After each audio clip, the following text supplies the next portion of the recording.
My stepdaughter locked me out during a snowstorm. Her father didn't know one thing. You can freeze out there for all I care. My stepdaughter Amber shouted through the door, snow swirling around me as I stood on the porch in my black funeral dress. This is Dad's house now, and I'm in charge. 20 minutes later, her father pulled up with an envelope in his hand, her inheritance check from her late grandmother. When he saw me shivering on the porch, his face went red with rage. Amber Michelle Thompson, open this door right now, he bellowed. Daddy, you early. Amber's voice changed instantly to sweet innocence. The locks clicked open. As we stepped inside, Robert turned to me, then to his daughter. Grace, why were you outside? Ask your daughter, I said, teeth still chattering. She was being dramatic, Daddy. She changed the locks while I was at my mother's funeral, I interrupted, pulling out my phone. But before you give her that check, Robert, there's something you should know about this house. Amber smirked. Yeah, that it's Dad's house and you're just a guest who overstayed. I pulled up the property records on my phone. Actually, Amber, it's entirely in my name. Has been for 2 years. I showed Robert the screen. Remember when we refinanced? You had that tax lien from your business bankruptcy. The bank would only approve the loan in my name. The color drained from both their faces. Let me explain how I ended up locked out of my own home by a 23-year-old who thought she'd won some kind of twisted game. I'm Grace Thompson. Well, Grace Patterson Thompson technically. I married Robert 5 years ago when Amber was 18. I was 38, a cardiac surgeon at the city's best hospital. Robert was 45, a former restaurant owner recovering from a devastating bankruptcy that had wiped out his savings and credit. When we met at a charity event, Robert was honest about his situation. His wife had died when Amber was 10, and he'd raised her alone while trying to keep his restaurant afloat. The pandemic finished what years of struggle had started. He was working as a manager at someone else's restaurant, rebuilding from zero. I didn't care about his financial situation. I'd been single for years, married to my career, and Robert was kind, funny, and genuinely interested in me, not my money or status. Amber, however, was a different story. From day one, she made it clear I wasn't welcome. My dad doesn't need some replacement wife, she'd said at our first meeting. Especially not some career woman who'll probably divorce him in a year. I tried everything with Amber. Shopping trips, concerts, offering to pay for graduate school. Every gesture was rejected with contempt. When Robert and I married, she wore white to the wedding, a deliberate insult, and gave a toast about how nothing would ever break the bond between a father and his real family. Robert always made excuses. She's still grieving her mother, he'd say. Or, she just needs time to adjust. 2 years ago, we decided to buy a house together. Robert found a beautiful Victorian that needed work but had incredible bones. The problem was financing. Robert's credit was still destroyed from the bankruptcy, and no bank would approve him. Put it in your name, he suggested. Just temporarily. Once my credit recovers, we'll add me to the deed. I agreed because I trusted him. We were married. What was mine was his, right? The house became my project.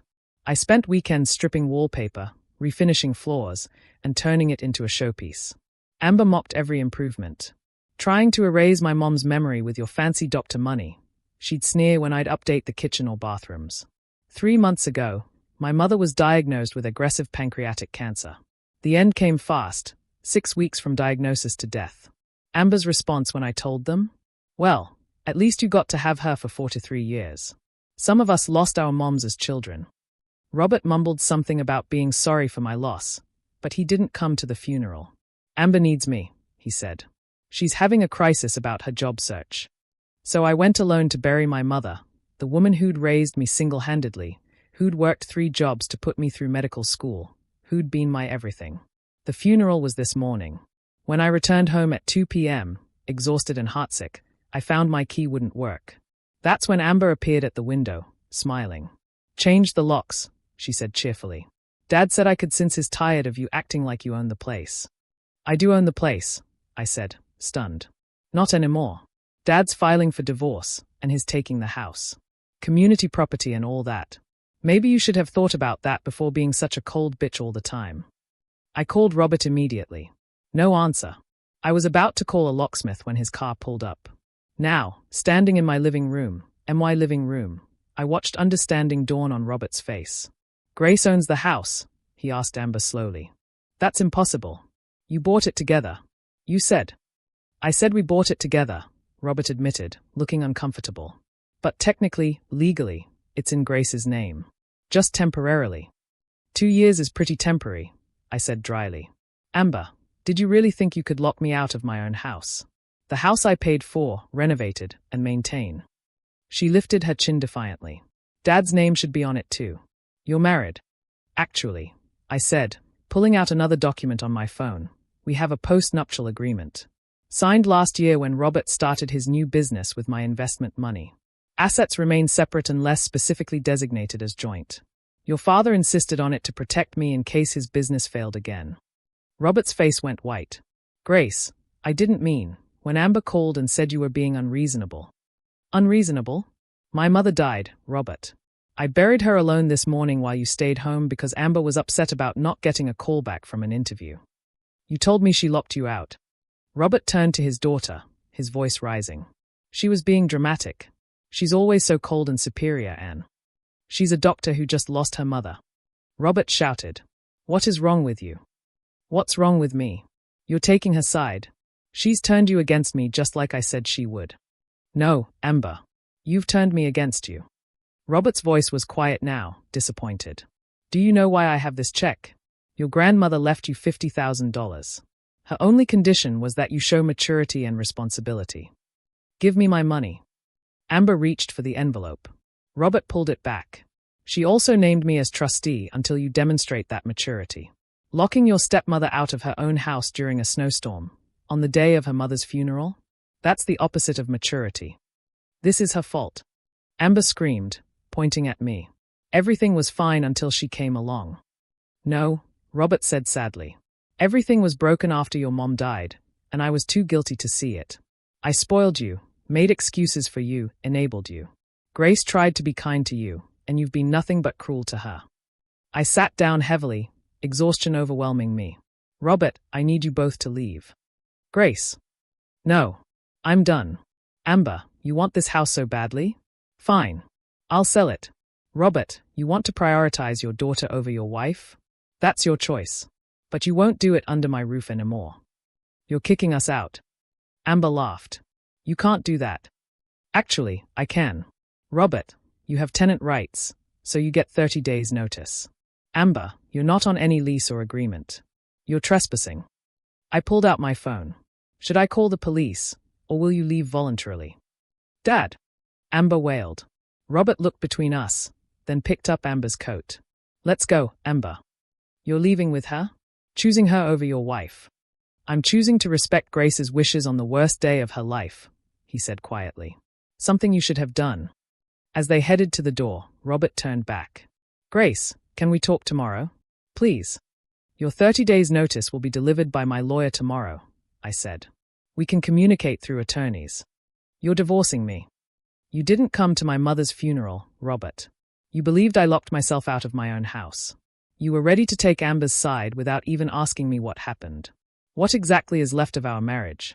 He had no answer. They left, Amber still ranting about fairness and inheritance. That was 3 hours ago. I'm sitting in my beautiful, empty house, surrounded by the furniture I chose, the art I hung, the life I built.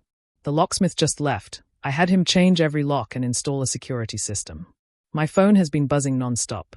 Robert, begging to talk. Amber, demanding her inheritance. Robert's family, calling me heartless.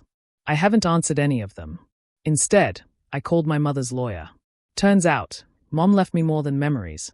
Her life insurance and savings total about $300,000. Enough to start over somewhere new. I also called my hospital's HR department. There's an opening for a cardiac surgeon in their Seattle branch. Better pay, department head position, and 3,000 miles from here. Tomorrow, I'll list the house. It should sell quickly. The market's hot, and I've made it beautiful.